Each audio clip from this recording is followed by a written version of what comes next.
I think they're a danger to life. They are territorial, they are aggressive, they are distrustful. They are able to attack a much larger creature and cause serious damage to it. You can be petting them and then they'll just all of a sudden bite you. Set up 24-hour cameras in the garden and you start to realise its abilities as a predator. If they were bigger, your feline companion would probably try to eat you. Just like a lion.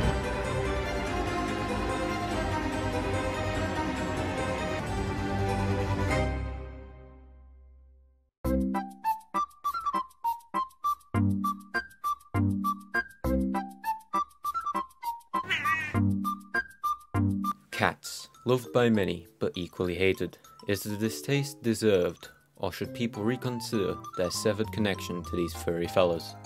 Let's start the journey with a scientifically acceptable sample size of people giving their opinion on cats. Disclosure: due to a current pandemic, we won't be going out to ask random people on the street. Instead, we'll use Discord. I will rate them an 8. I'm more of like a cat person because I feel like they can take care of themselves. Solid 10, no doubt. Cats are the best. A cat is more closer to a child than a dog is. So if I get a cat, I could just be like, I could play around with a cat inside my house. It can cuddle up to me. Probably a 7, you know?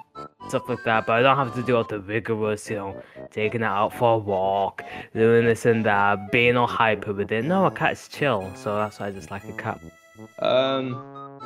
8 out of 10. It just feels like a roommate, an extra roommate that's just swag. I don't know how to. I don't know how else to say it. I just. C'est bon. I want to give them like a 7 or an 8.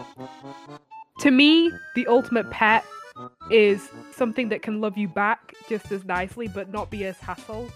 So dogs, they're nice, but they're very much like you have to work with them a lot. An impressive score, putting cats just 4 points behind man's best friend, the goldfish, and 2 points ahead of the dog. Let's see what the cats have to say about this one. How happy are you with this ranking?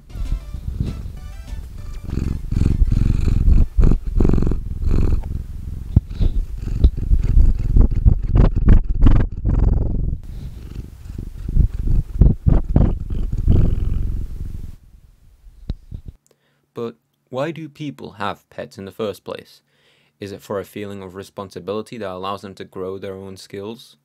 Possibly out of desperation for a departure from loneliness. Maybe it's because they're just cute and kind of funny. Let's ask a professional cat owner. I've always had cats, right from being a little girl. We had a cat when I was a little girl. Had cats when my children were growing up. And then as they got older, we did have a dog. And then when we lost her, we took these in. They're more or less like a bit like a rescue cat. The lady that had them previously lived in a flat which was on a main road, so they'd not been out. She was having to move and she couldn't take them with her, so my son brought them home. Why not do some tests? Oregon State University has been pushing for more experiments with cats to understand how they interact with humans and our social connection with them. These tests were detailed in an article by David Grimm for Science magazine. Test 1. Independence. Simply ignore your feline companion for a few minutes while in the same room. After completing scrolling through your timeline, reading a book, or playing a game of Super Smash Bros., try to interact with your cat. An independent cat will be more reluctant to join you, if at all, but a more social, friendly one will take the opportunity to be with you instantly.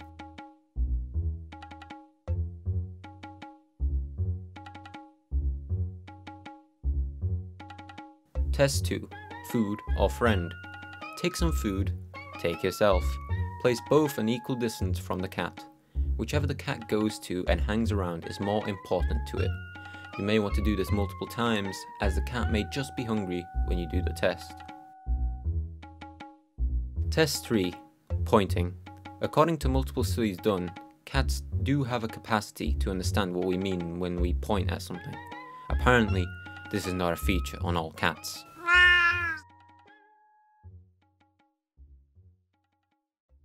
Are there even features all cats share?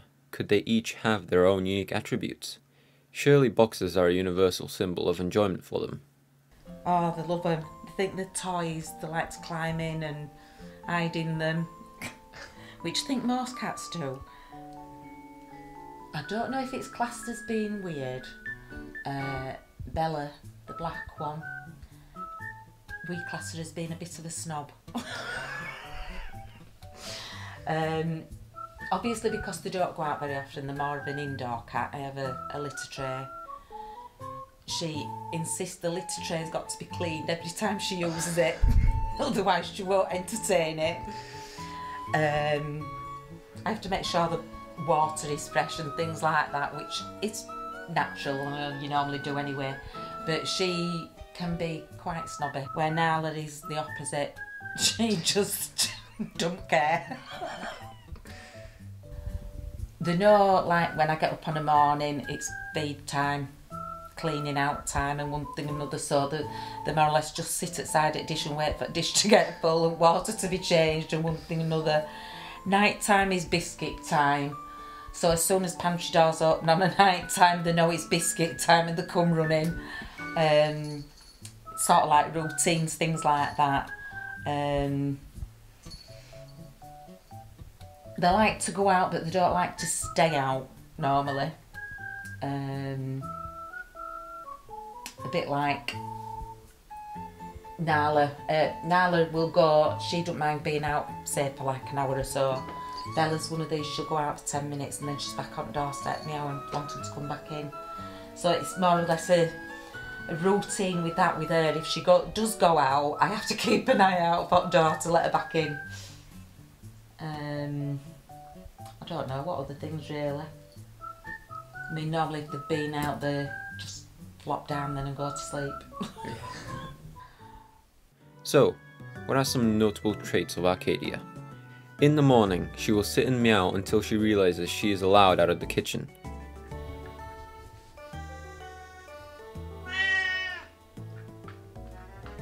She doesn't like to be in the living room alone.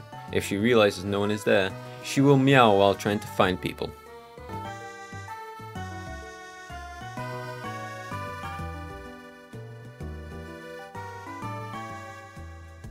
When she wants to follow you upstairs, she will go ahead of you, but wait in the doorway for you to pass.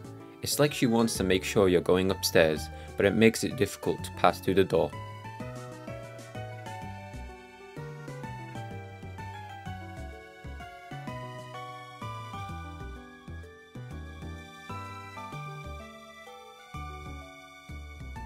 She loves this one corner. Any chance given, she will rub her head on it, leaving behind a mess of hair. Oh, and this one too. Upon entering this bedroom, she will hide behind the towel by the radiator.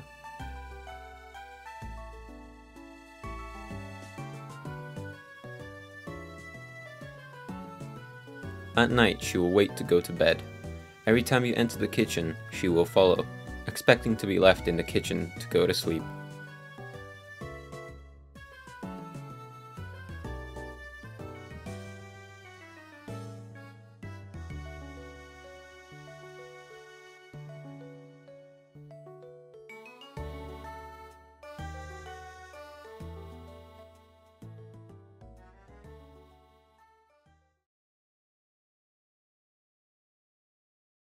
You can call it a lot of things. I mean, to me they're part of the family, or they are to me because they're my cats. You get attached to them. They're friendly, but they do look after themselves in a lot of ways as well. I don't think cats are as hard work as what a dog is. Obviously you can just open the door and let a cat out, where a dog obviously have to take for walks. Hence going back to the independence, they're very independent that way, aren't they? But yeah, I mean, I just class them as part of my family.